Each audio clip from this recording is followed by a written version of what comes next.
서울대학교에서 건축을 공부하고 현재 하버드대 건축대학원에 재학 중인 건축학도 이주호. 태어날 때부터 남과 달랐던 오른손. 그래서 누구에게도 보이고 싶지 않았습니다.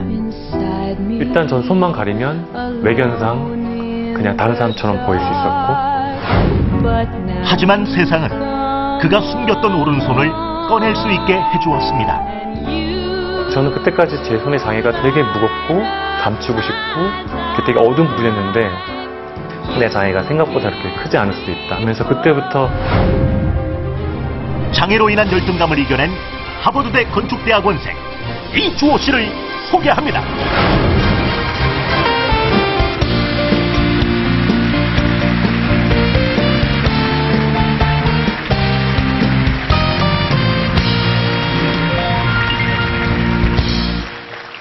잘 오셨습니다. 제가 뵙는 순간에 요즘에 왜 엄친아라는 말이 생각이 나네요. 엄마 친구 아들. 왜냐하면 외모도 훈훈하시죠. 거기다가 하버드 대학교 지금 다니시니까 주변에서 다 부러워하시죠? 아니죠. 아니, 계속 솔직하게. 다들 보면, 야, 참 얼굴도 잘생기고 좋겠다, 그럴 텐데. 오늘 하실 얘기가 열등감에 관한 얘기라고 제가 들었거든요. 네, 맞습니까? 네 맞습니다. 네. 보시다시피 저는 오른손에 선천적인 장애가 있게 태어났고요. 그래서 지금은 이렇게 이런 것이 전혀 꺼리낌이 없지만 굉장히 오랫동안 저의 장애를 숨기고 살아왔습니다. 예. 제가 어떻게 저의 열등감을 극복했는지 그 얘기를 드리면 혹시 이 방송을 보고 계시거나 지금 여기 앉아 계시는 분들 중에 자신의 열등감을 가지신 분들이 좀 그것을 극복하는 데 도움이 됐으면 좋겠습니다. 큰 도움이 될 겁니다. 자, 여러분 박수를 청해서 얘기를 들어보도록 하겠습니다.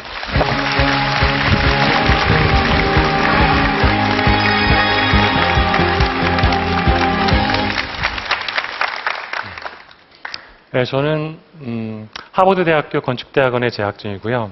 현재는 방학 기간을 이용해서 한국의 건축사무소에서 인턴 일을 하고 있는 이주호입니다. 모두가 선망하는 세계적인 명문대 학생이 열등감이라고 하는 주제를 얘기한다는 게 들으시면서 좀 의아하실 수도 있는데요. 제가 이렇게 제 어떤 장애를 이렇게 당당하게 보여주기까지는 사실은 생각보다 많은 시간이 걸렸습니다. 제가 방학 때 한국에 들어와서 고등학생들에게 잠시 강연할 기회가 있었습니다. 그때 제가 저의 고등학교 생활은 어땠는지, 더 어린 시절 어땠는지 좀 알고 싶어서 오래된 제 사진첩을 오랜만에 열어봤습니다. 다시 열어서 보니까 제가 좀 어색해 보이는 장면들이 있는 거예요. 제가 왼손으로 오른손을 가리거나 아니면 주머니에 손을 넣고 있거나 아니면 등 뒤로 손을 가리고 있거나 생각해보면 어린 나이에도 남에게 제 장애가 있는 오른손을 보여주기가 싫었던 모양입니다. 또 생각을 해보면 저는 공상과학 영화, 공상과학 만화 영화를 되게 좋아했어요. 예를 들면 스타워즈라는 영화를 보면 주인공이 악당과 싸우다가 이제 광선검에 손이 막 잘려 나가잖아요. 그래도 영화 끝날 때쯤 되면 그냥 원래 가지고 있던 손과 똑같은 손으로 완벽하게 복구가 되는 것을 보면서 저도 언젠가는 다른 사람과 똑같이 5개의 손가락을 가진 오른손을 갖겠구나 라는 희망을 가지고 어린 시절을 보내게 됩니다. 어느덧 제가 사춘기가 됐지만 여전히 그런 최첨단 의수는 만들어지지 않았고요. 다른 사춘기를 보내는 청소년들과 똑같이 저도 저의 외모에 관심을 갖게 되고 그리고 이성에게 눈을 뜨게 됩니다. 하지만 저는 소극적일 수밖에 없었어요. 왜냐하면 저도 저의 오른손이 못생겨서 보이고 싶지 않은데 다른 사람이 어떻게 이런 못생긴 손을 가진 사람을 좋아할 수 있을까 이렇게 생각하기 때문에 저는 항상 움츠러 들어 있었던 것 같아요. 제가 중학교 2학년 때 과학부 활동을 한 적이 있었어요. 그 과학부의 다른 조에 어여쁜 여학생이 있었고 이제 저는 그 조에 속한 친구들이 항상 이렇게 부러웠어요. 근데 어느 날 실험 기자재가 좀 부족해가지고 그 조하고 제가 속한 조하고 같이 실험을 하게 되었어요. 그래서 어쩔 수 없이 제 오른손을 이렇게 노출을 해야 됐었고 저를 처음 본 그 조의 학생들은 조금 놀라는 것 같더라고요. 물론 그 학생도 놀랐고요. 그래서 그런 것들이 저한테는 좀 상처가 되었던 것 같아요. 그래서 이렇게 신체적으로 남들보다 내가 열등하다는 생각을 갖고 어린 시절을 보냈고, 그래서 저한테 남은 것은 공부밖에 없었어요. 공부를 열심히 하면 제가 다른 학생들과 비슷하게 또는 그 이상으로 선생님께 사랑을 받을 수 있고, 친구들에게도 인기도 있을 수 있고 인정받을 수 있고 한다는 생각으로 열심히 공부를 했습니다. 근데 문제는 고등학교를 외국어 고등학교라는 이제 특목고에 진학을 했고요. 그곳에 가니까 다들 공부 잘하는 학생들이었어요.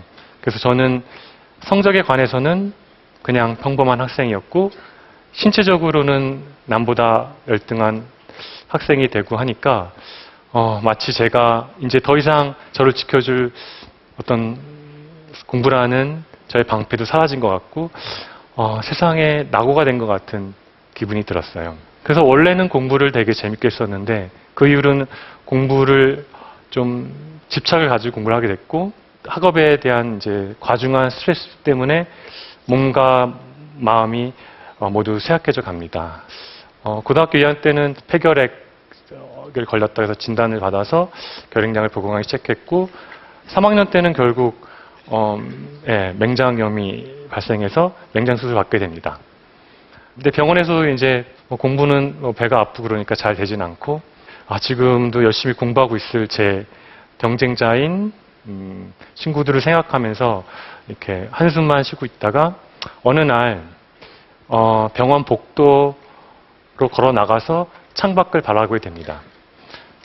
그 창밖에서는 재래시장이 보였는데요.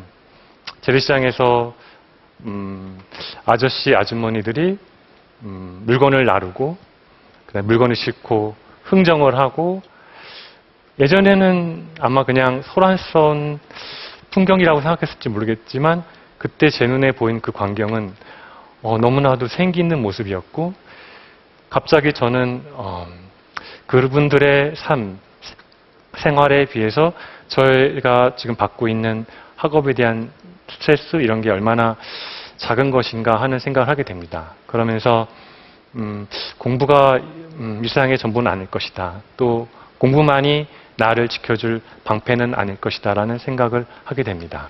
그 이후로부터 학업에 대한 아무래도 그 과중한 부담이 덜어지고 나니까 친구들하고, 예전에는 마치 제가 이겨야 될 경쟁 상대였기만 했는데 이제는 같이 그냥 공부하는 고생하는 제 친구들이 되고, 그러면서 성적도 오르고 마침내 제가 꿈에 그리던 서울대에 진학하게 됩니다. 하지만 명문대라는, 그러니까 한국 최고의 명문대라는 서울대에 진학한 이후에도 제 마음속에서 제 신체에 대한 열등감은 사춘기 때보다 조금도 줄어들지 않아 있었거든요. 그리고 또 어른이 되니까 청소년 때는 하지 않았던 걸 해야 하더라고요. 그러니까 손을 내밀고 이제 악수를 해야 되는 거죠. 그래서 저는 어쩔 수 없이 오른손을 내밀어서 악수를 해야 되고, 상대는 이제 악수를 하고서 이제 많이 놀라시는 분들도 있고, 이제 그렇게 되죠. 그래서 저분이 저랑 악수하고 나서 저한테 어떤 편견을 갖게 될까, 이런 생각을 하면서 사람들 처음 만나면 조금 좀 소극적으로 행동했던 것 같습니다.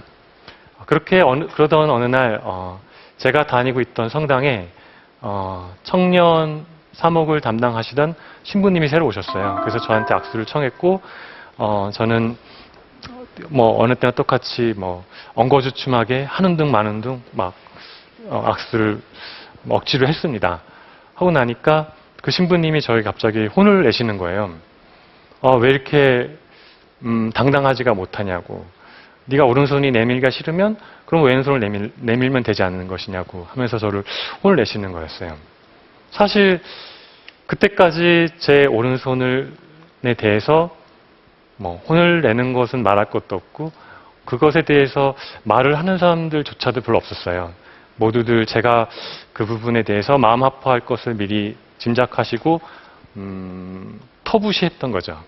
근데 그 신부님에게 혼을 나고 나서 처음에는 왜 남의 인생까지 간섭하시려고 하시지? 라고 반항심도 들었지만 그 이후로 제가 가지고 있는 장애에 대해서 또 그 장애 때문에 저의 어떤 소극적인 그런 행동, 생각들에 대해서 다시 생각해 보게 됩니다. 그러던 중에 영화 한 편을 보게 됩니다. ING라는 영화고요. 그 영화에는 배우 임수정 씨가 왼손이 장애가 있어서 항상 장갑을 끼고 다녔어요. 저는 저랑 좀 비슷한 상황이기 때문에 굉장히 몰입을 해서 그 영화를 보고 있었습니다. 근데 그 영화의 대사 중에 이런 부분이 나와요. 어머니 이미숙 씨가 딸에게 이런 얘기를 합니다. 사실 지금까지 너에게 숨겨왔던 비밀이 있다. 사실 너의 아버지는 지구 사람이 아니다. 외계인이다. 이런 말을 합니다. 그리고 나서 조금 있다가 그냥 뻥이야 라고 하고 애를 임수정 씨를 놀립니다. 저는 그 영화를 보면서 처음에는 너무 황당했지만 그런 딸에게 그런 농담을 하는 그 모습이 머리에서 잊혀지지가 않았어요. 그리고 다시 제 자신으로 돌아와서 과연 정말 내 장애라고 하는 것이 이렇게 숨기고 가리고 감추어야 되고 하는 그런 무거운 정말 그런 주제인가. 그리고 한 발 더 나아가서 나는 그냥 태어날 때부터 문제가 있던 사람이야. 나는 안 돼. 라고 했다가 그때부터는 나는 태어날 때부터 좀 특별하게 태어난 사람이야. 라고 생각을 하면서 제가 가진 어떤 문제가 닥쳤을 때 저만의 특별한 방법으로 해결을 해보자라는 자신감을 갖게 됩니다. 열등감이라고 하는 것은 그런 것 같습니다. 그 자신, 남이 볼 때는 사실 굉장히 작고 그런 것이지만 그 자신은 피하고 싶고 회피하고 싶고 그리고 감추고 그러다 보면 어느새 자기도 감당하지 못할 것처럼 점점 커지는 사실은 자신이 스스로 만들어내는 괴물인 것 같습니다. 하지만 그 괴물을 다시 마주 대하고 다시 쳐다보고 하게 되면 사실 생각보다 크지 않은 좀 봐줄 만한 그런 귀여운 녀석일 수도 있다는 생각을 하면서 제 얘기를 마치겠습니다.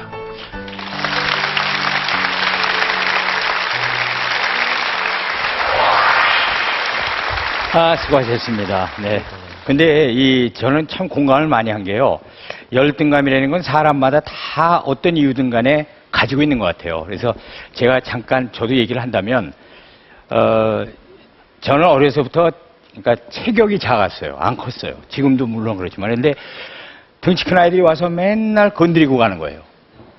그러면 힘이 안 되니까 또 해보다가 또 소위 말해서 지고 열등감은 자꾸만 커져가는 거죠. 내가 몸집이 작아서 이렇구나. 근데 결국은 그게 나중에 운동을 열심히 하게 된 계기가 됐고요. 열등감이라는 게 지금 말씀드렸다 보니까 결국은 내가 만들어낸 내 자신 안에 있는 거지 그거는 이겨야겠더라고요. 그죠? 네, 맞습니다. 네. 네, 자꾸 움켜들고 피하고 하다 보면 그 열등감은 자기도 모르는 사이에 점점 커지고 네. 더 마주 보기 힘들어지고 네. 하는 것 같습니다. 네. 그러니까 지금 이 순간에는 이제 열등감이란 괴물이 다 사라진 거죠. 네, 물리쳤습니다. 다 물리치셨죠. 네. 네. 하여튼 여러분도 자신이 키우고 있는 쓸데없는 그 괴물 꼭 물리치시기 바라겠습니다. 오늘 말씀 들으시면서 공감들도 많이 하셨을 거예요. 과연 어떻게 느끼셨는지 공감하신 분은 버튼을 눌러주시면 되겠습니다.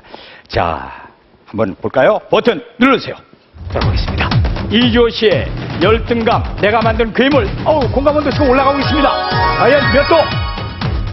92도입니다. 수고하셨습니다. 수고하셨습니다.